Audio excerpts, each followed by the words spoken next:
In the heart of Southeast Asia, along the winding banks of the Irrawaddy River, there once stood a kingdom so magnificent that its ruins still inspire wonder today. This is the story of Pagan, a civilization that rose from the dry plains of central Burma to become one of the most spiritually devoted societies the world has ever known. Over the course of 2.5 centuries, the rulers and people of this remarkable kingdom constructed more than 10,000 Buddhist temples, stupas, and monasteries across a landscape that stretched as far as the eye could see.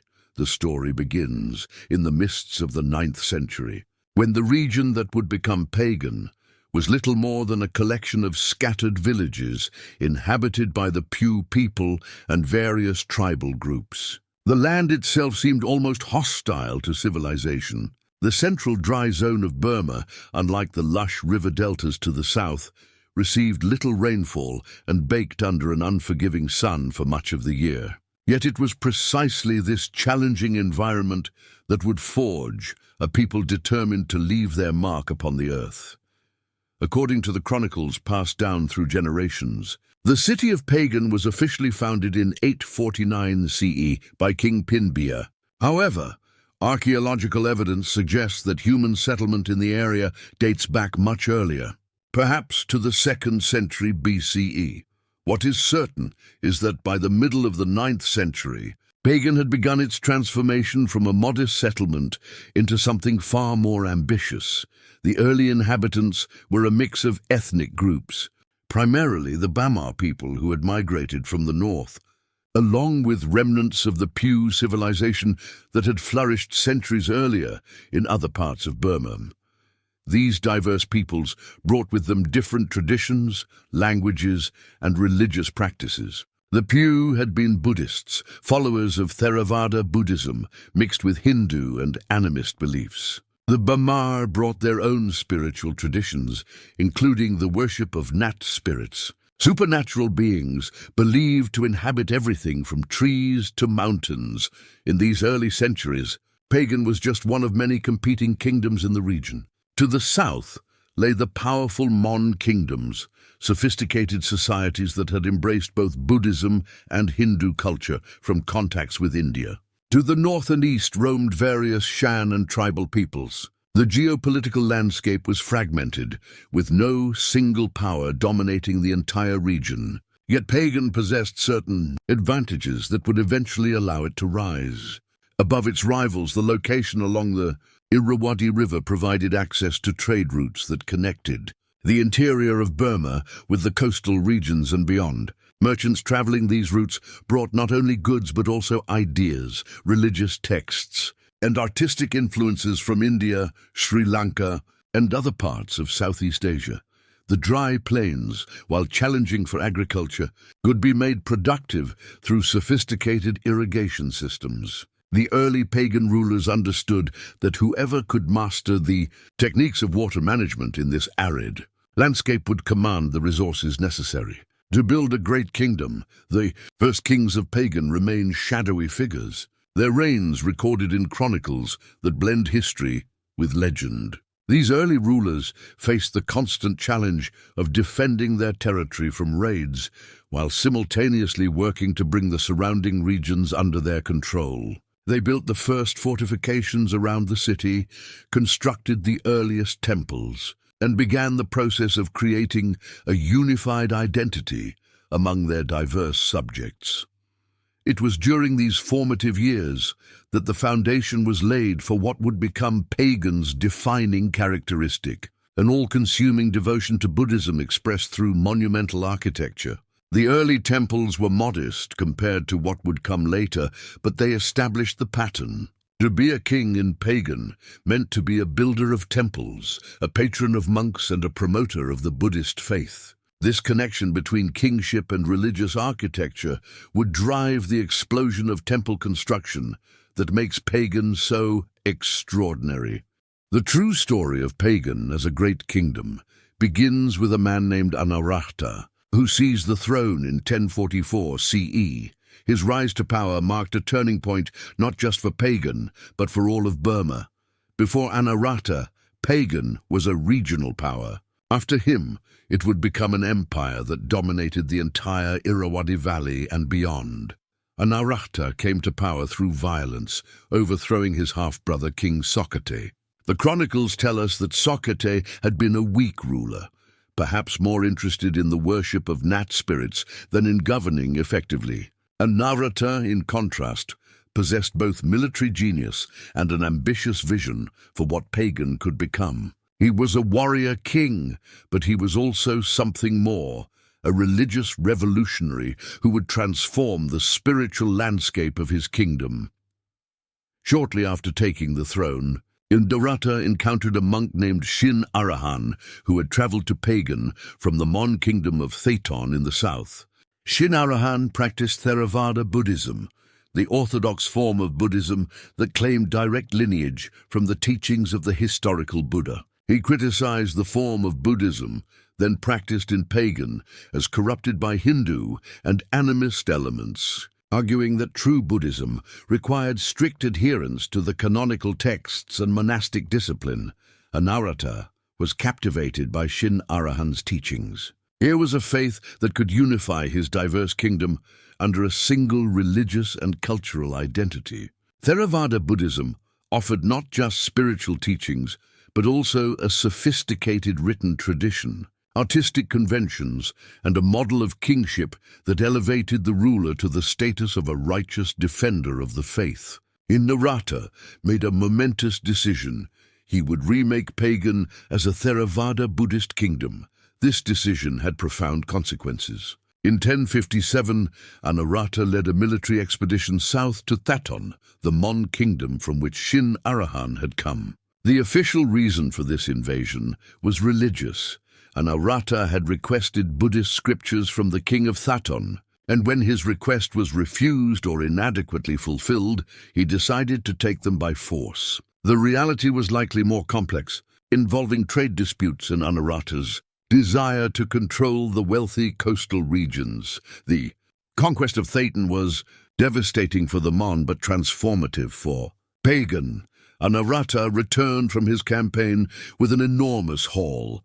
The Tripitaka Buddhist scriptures written on palm leaves, Buddhist relics believed to contain pieces of the Buddha's body, skilled Mon artisans and architects, and most importantly, the Mon king Manuha himself, along with thousands of Mon captives, including monks, craftsmen, and scholars. These Mon prisoners would prove to be Anawrahta's secret weapon in transforming Pagan. The Mon possessed a highly developed Buddhist culture with sophisticated architectural and artistic traditions. They brought knowledge of temple construction, stone carving, stucco work, and mural painting. Under Anawrahta's direction, these Mon craftsmen began constructing temples in Pagan on a scale never before seen in Burma. The Shwezigon Pagoda, begun by Anawrahta, though completed by his successor, exemplified the new style.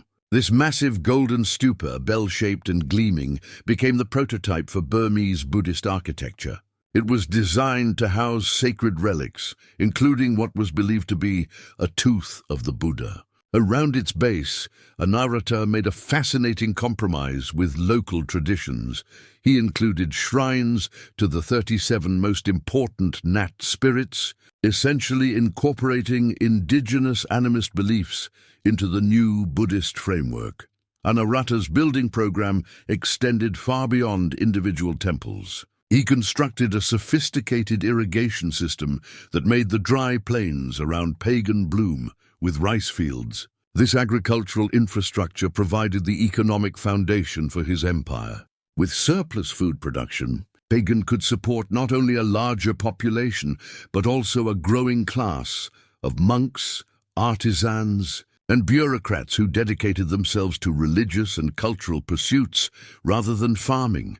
The king also built roads and rest houses for pilgrims, established monasteries where monks could study the Buddhist texts he had captured from Thaton, and promoted literacy in both Pali, the language of Buddhist scripture, and the local languages. He sent missions to Sri Lanka, the heartland of Theravada Buddhism, to establish diplomatic and religious connections. Pagan was being remade as a Buddhist civilization worthy of comparison with any in Asia, Anawrahta's military campaigns extended pagans' control far beyond the central dry zone. He conquered territories to the north, east, and south, creating an empire that stretched from the borders of what is now China to the coastal regions of the Bay of Bengal. His armies were formidable, combining cavalry, infantry, and war elephants. The chronicles credit him with repelling invasions from China and subduing rebellious vassals with ruthless efficiency. Yet for all his military prowess, Anawrahta's most lasting legacy was cultural and religious. He established the template that would guide pagans' rulers for the next 2 centuries. A king proved his legitimacy and earned spiritual merit by building temples, supporting monks, and promoting Buddhist learning.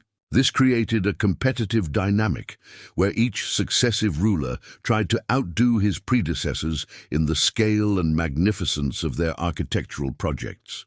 When Anawrahta died in 1077, supposedly killed by a wild buffalo while on a campaign, his kingdom passed through a brief period of instability before his grandson Kyanzittha seized the throne in 1084. Kyanzittha's reign would represent the apex of pagans' artistic and architectural achievement, the moment when the kingdom's cultural brilliance shone brightest. The circumstances of Kyanzittha's rise were dramatic. He had been one of Anawrahta's greatest generals, but had fallen out of favor with Anawrahta's son and immediate successor, Saulu. Forced to flee for his life, Kyanzittha spent years in hiding before rallying supporters and overthrowing Saulu after the latter was captured by rebels. The chronicles portray Kyanzittha as both a warrior and a romantic figure, claiming he had fallen in love with one of Anawrahta's queens, which explained his exile. Once on the throne, Kyanzittha proved to be a ruler of extraordinary vision. He completed many of the projects Anawrahta had begun, including the Shwezigon Pagoda. But his own architectural commissions would surpass even those of his grandfather. The most magnificent of these was the Ananda Temple, completed in 1105 and still standing today as one of the masterpieces of Buddhist architecture. The Ananda Temple represents the full flowering of the pagan architectural style. Unlike a simple stupa, which is a solid dome-shaped structure, the Ananda is a temple meant to be entered and explored. Its floor plan forms a perfect cross, with 4 porticos extending from a central cube. Each portico faces one of the cardinal directions and contains a massive standing Buddha statue, carved from teak and covered in gold leaf. These Buddhas are enormous, standing over 30 feet tall, their serene faces radiating the compassion and wisdom at the heart of Buddhist teaching. The exterior of the Ananda Temple rises in terraces, each level smaller than the one below, creating a pyramidal effect crowned by a golden spire that reaches toward the sky. The walls are covered in glazed terracotta plaques depicting scenes from the Jataka tales, the stories of the Buddha's previous lives. There are hundreds of these plaques, each one a small work of art showing the Buddha to be as various animals and people, learning the lessons that would eventually lead to his enlightenment. Inside, the temple is a study in sacred geometry and light. Long corridors circle the central core, their walls lined with niches containing smaller Buddha statues. Light filters in through windows placed at precise angles, illuminating the golden Buddhas in the inner sanctum with an almost supernatural glow. The architecture creates a sense of ascending toward enlightenment. As pilgrims walk around the temple in a clockwise direction, symbolically following the path of the sun and the Buddha's teachings, the construction of such a temple required enormous resources and coordination. Thousands of workers quarried stone, shaped bricks, carved wood, and applied stucco decorations. Skilled artists painted murals and created the terracotta plaques. Craftsmen cast bronze bells and forged iron fixtures. The Mon artisans brought by Anawrahta, along with native Burma workers who had learned from them, labored for years to bring Kyanzittha's vision to reality. But the Ananda was only one of many temples Kyanzittha commissioned. Throughout his reign, new structures rose across the pagan plain. The Shwegugi Temple, the Nagaon Temple, the Abhayadana Temple, each with its own architectural innovations and artistic treasures. The skyline of Pagan became a forest of spires and domes, a physical manifestation of the kingdom's spiritual devotion. Kyanzittha was also a shrewd diplomat and administrator. He maintained Pagan's independence while carefully managing relationships with more powerful neighbors, including China. He strengthened ties with Sri Lanka, receiving sacred texts and relics that enhanced Pagan's prestige as a center of Buddhist learning. Monks from throughout Southeast Asia came to study at Pagan's monasteries, and Pagan monks traveled abroad, spreading the kingdom's reputation. The economic prosperity of Kyanzittha's reign supported this cultural flowering. The irrigation systems established by Anawrahta had matured, and new systems were added. The Pagan plain, once so barren, now supported multiple rice harvests per year. Trade flourished along the Irrawaddy River and overland routes. Merchants brought precious gems from the mountains, fine textiles from India, ceramics from China. This wealth flowed to the temples, enriching them with donations of gold, jewels, and land. An important innovation during this period was the land grant system. Kings, nobles, and wealthy merchants donated rice fields to temples and monasteries. These religious institutions became major landowners, their economic power growing alongside their spiritual authority. The documents recording these donations, inscribed on stone tablets, provide modern historians with invaluable information about Pagan society, economy, and language.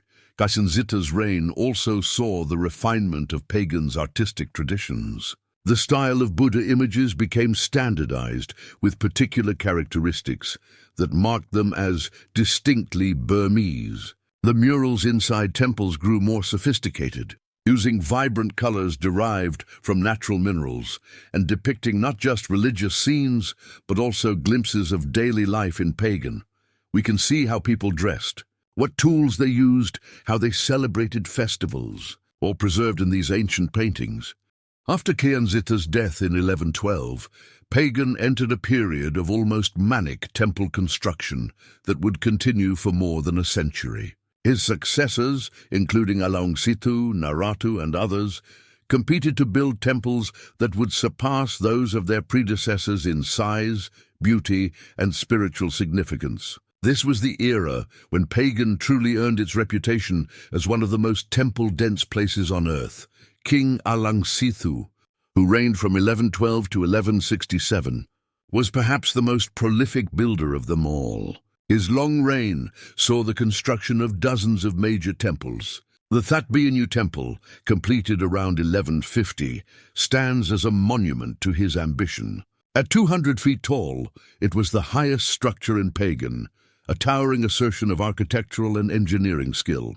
The name Thaton means omniscience, one of the qualities of the Buddha, and the temple's soaring height seemed to reach toward that divine knowledge.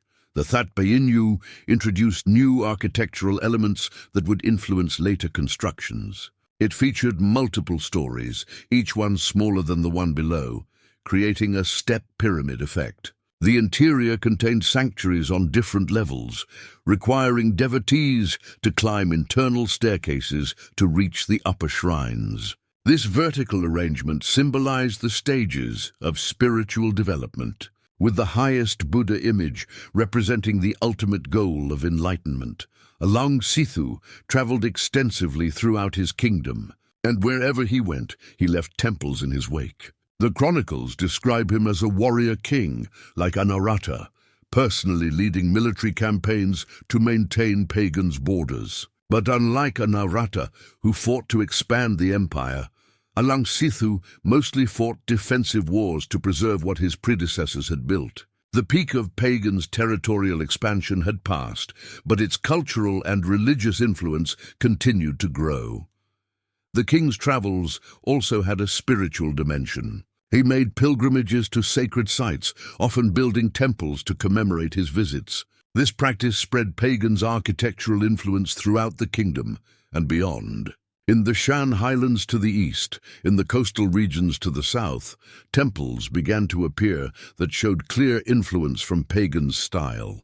The kingdom was exporting its Buddhist culture as much as its political authority, but it was during the reign of King Anawrahta from 1167 to 1170 that Pagan witnessed one of its most extraordinary architectural achievements, though born from dark circumstances. Anawrahta came to power by murdering his father Kyanzittha, and the chronicles paint him as a cruel and paranoid ruler, perhaps seeking to atone for his sins, or perhaps simply to establish his legitimacy. Anawrahta commissioned the Dhammayangyi Temple. The Dhammayangyi is the largest temple at Pagan, a massive structure whose footprint covers an enormous area. It is built with an almost obsessive attention to precision. Legend says that Anawrahta would execute workers whose mortar was not perfect, demanding that the brickwork be so tight that not even a pin could be inserted between the bricks. The temple's walls are indeed remarkably solid, built with an inner and outer layer with a space between filled with rubble, making them incredibly thick and stable. However, the temple was never completed. The inner sanctuaries were mysteriously filled with brick and rubble, and the highest terraces were never finished. According to tradition, Anawrahta was assassinated in 1170, possibly by Indians seeking revenge for his murder of an Indian princess who had been his wife. The unfinished temple stands today as an eerie monument to his blood-stained reign. Impressive in scale but forever incomplete, the period from roughly 1150 to 1250 represents the absolute zenith of temple construction at Pagan. During these decades, hundreds of temples, stupas, and monasteries rose across the plain. Every king built temples, but so did queens, princes, nobles, wealthy merchants, and even prosperous commoners. Building a temple, no matter how small, was seen as the supreme act of merit-making, ensuring better fortune in this life and a favorable rebirth in the next. The variety of temple styles proliferated during this period. Some temples followed the prototype established by the Ananda, with a central cube and radiating porticos. Others adopted the towering vertical style of the Thaton. Still others experimented with circular plans, multiple connected shrines, or unique combinations of stupas and temple structures. Each builder tried to create something distinctive, something that would stand out in an increasingly crowded sacred landscape. The artistic decoration of these temples also reached new heights of sophistication. The murals inside temples, like the Sulamani and the Hatilominlo, are masterpieces of medieval Buddhist art. They depict the life of the Buddha, the Jataka tales, and scenes from Buddhist cosmology showing the various heavens and hells. The artists used a rich palette of colors and developed sophisticated techniques for creating depth and modeling forms. These paintings are not just religious art, but also historical documents showing us the clothing, architecture, and customs of pagan society. While the temples remain the most visible legacy of Pagan, they were only one aspect of a complex and sophisticated society. To understand the kingdom that could produce such monuments, we must look beyond the architecture to the people who built them and the world they inhabited. Pagan society was hierarchical, with the king at the apex. The king was not just a political ruler, but a religious figure, a bodhisattva in the Buddhist cosmology, destined for enlightenment. He was surrounded by elaborate ritual and ceremony. The palace, though no longer standing, would have been a magnificent wooden structure with gold leaf and precious decorations. Court rituals borrowed from both Buddhist and Hindu traditions, with elements of indigenous nat worship mixed in. Below the king stood the royal family and aristocracy. These nobles owned vast estates, worked by peasant farmers and slaves. They served as provincial governors, military commanders, and court officials. Many nobles were themselves prolific temple builders, commissioning structures that, while smaller than royal foundations, could still be quite impressive. Wealthy merchants, who grew rich from trade along the Irrawaddy and overland routes, formed another elite class with significant resources to devote to religious patronage. The Buddhist monastic community, the Sangha, formed a parallel hierarchy to the secular one. Senior monks, the heads of important monasteries, wielded considerable influence. They advised kings, interpreted Buddhist law, and controlled vast amounts of land donated to religious foundations. Young men from all classes of society could enter the monastery, providing a path to education and advancement otherwise unavailable to commoners. Literacy was largely concentrated among monks, who preserved and copied Buddhist texts and maintained historical chronicles. The majority of Pagan's population were rice farmers working the irrigated fields of the Central Plain. These people lived in wooden houses that have long since disappeared, leaving no archaeological trace. Their lives were shaped by the rhythms of planting and harvest, of wet and dry seasons. They owed labor service to their lords and taxes to the state, obligations that might include working on temple construction projects. The construction of so many temples required an enormous workforce. Stone had to be quarried from the hills surrounding the plain and transported to building sites. Clay had to be dug and shaped into millions of bricks, then fired in kilns. Wood had to be cut from forests and carved into beams and statues. Stucco had to be molded into decorative elements. Gold leaf had to be applied to surfaces. All of this work required coordinating thousands of laborers over years or even decades. The economy of Pagan was fundamentally agricultural, but it supported significant craft specialization. There were professional stonemasons, brickmakers, carpenters, stucco workers, painters, bronze casters, blacksmiths, weavers, potters, and many other specialized trades. Markets in the city would have bustled with activity, vendors selling food, cloth, pottery, metal goods, and luxury items imported from distant lands. Women in pagan society enjoyed relatively high status compared to many other medieval societies. They could own property, inherit wealth, and make donations to temples in their own names. Many inscriptions record generous gifts from queens, princesses, and wealthy women. Some women became scholars, though the monastic sangha was exclusively male. Female relatives of kings sometimes wielded significant political influence, serving as regents or advisors.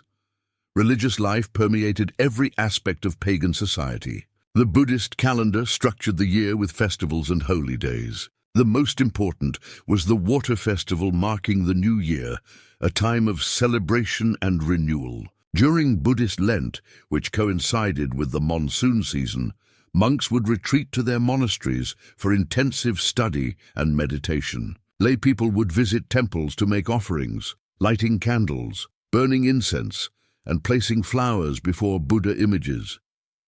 Despite the dominance of Buddhism, older beliefs persisted. The worship of Nat spirits continued, with shrines dedicated to these beings incorporated into Buddhist temples and maintained separately in homes and natural sites. The pagan kings, even as they promoted orthodox Theravada Buddhism, never completely suppressed Nat worship. Instead, they incorporated it, creating a distinctly Burmese form of Buddhism that accommodated indigenous spiritual traditions. The arts flourished beyond temple construction. Literature developed in both Pali and vernacular languages. Court poets composed elaborate works praising kings and expounding Buddhist doctrine. Music and dance were important parts of religious ceremonies and court entertainment. Although the instruments and performances have not survived, murals show us musicians playing harps, drums, cymbals, and flutes. Education was primarily religious in nature, centered on monasteries. Boys who entered monasteries, either temporarily or permanently, learned to read and write, studied Buddhist texts, and memorized Pali chants. This monastic education system created a literate class that could staff the bureaucracy and maintain the cultural traditions. Secular education for practical skills like mathematics, medicine, and astronomy also existed, though it was less formalized. By the mid-13th century, subtle signs of strain began to appear in the Pagan Kingdom. The last great temple-building king was Tilominlo, who reigned from 1211 to 1235 and built the temple that bears his name. After him, royal patronage of temple construction declined noticeably. The reasons for this change are complex and debated by historians, but they likely involve a combination of economic, social, and political factors. One problem was the very success of the temple building program. So much agricultural land had been donated to temples and monasteries that the tax base supporting the state had seriously eroded. Religious institutions, exempt from taxation, controlled perhaps 1/3 of all cultivated land by the late 13th century. This meant less revenue for maintaining the army, the bureaucracy, and the irrigation systems that underpinned everything else. The irrigation networks themselves were aging and required constant maintenance. As the central government weakened, local maintenance of canals and reservoirs probably suffered. If agricultural productivity declined, it would trigger a cascade of problems: less surplus to support cities and temples, less revenue for the state, declining prosperity overall. Political challenges also mounted. The peripheral regions of the empire began to slip away from pagans' control. The Shan peoples to the east and north grew more assertive. The Mon regions in the south, never fully reconciled to pagan rule after their conquest centuries earlier, became restive. The kings in Pagan found themselves ruling over a shrinking domain. In the 1270s, a new threat emerged from the north, the Mongol Empire. The Mongols, under Kublai Khan, had conquered China and established the Yuan dynasty. They now turned their attention to Southeast Asia. In 1277, Mongol forces clashed with a pagan army, defeating it decisively. This battle shattered the prestige of pagans' military power. King Anawrahta, who reigned from 1254 to 1287, faced the Mongol threat with a mixture of defiance and appeasement. He initially refused Mongol demands for submission, earning himself the nickname the King who fled from the Chinese. When Mongol forces invaded Burma, Anawrahta abandoned Pagan and fled south. Although the Mongols did not occupy Pagan permanently, their invasions destabilized the kingdom fatally. The last decades of the 13th century saw Pagan fragment. Kings continued to rule from the city, but their authority barely extended beyond its walls. Local strongmen established independent principalities. The Shan established kingdoms in the north and east. The Mon reasserted their independence in the south. By 1300, the unified kingdom that Anawrahta had created no longer existed, yet even in decline, pagans' cultural influence endured. The Theravada Buddhism that it had championed became the defining religion of Burma and much of mainland Southeast Asia. The artistic and architectural traditions developed at Pagan influenced temple building throughout the region for centuries. The written form of the Burmese language, refined during the Pagan period, remained the literary standard. The temples themselves survived, abandoned, but not destroyed. As Pagan's population declined and the capital shifted elsewhere, the sacred plain became a landscape of ruins. Local villagers continued to venerate the most important temples, but many fell into decay. Earthquakes periodically damaged structures. Brick robbers carried away materials for new constructions elsewhere. Vegetation grew over walls and towers.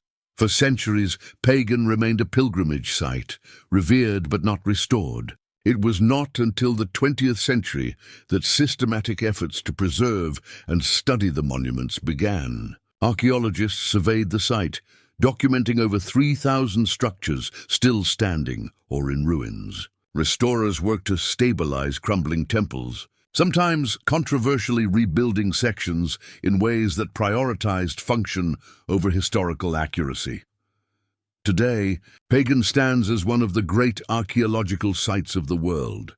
Comparable to Angkor Wat in Cambodia or Borobudur in Indonesia, tourists and pilgrims walk among temples that have endured for 800 years or more. At sunrise and sunset, when light gilds the ancient brick and stucco, it is possible to imagine the glory of the kingdom that built them, a civilization driven by faith to create monuments that would outlast its power.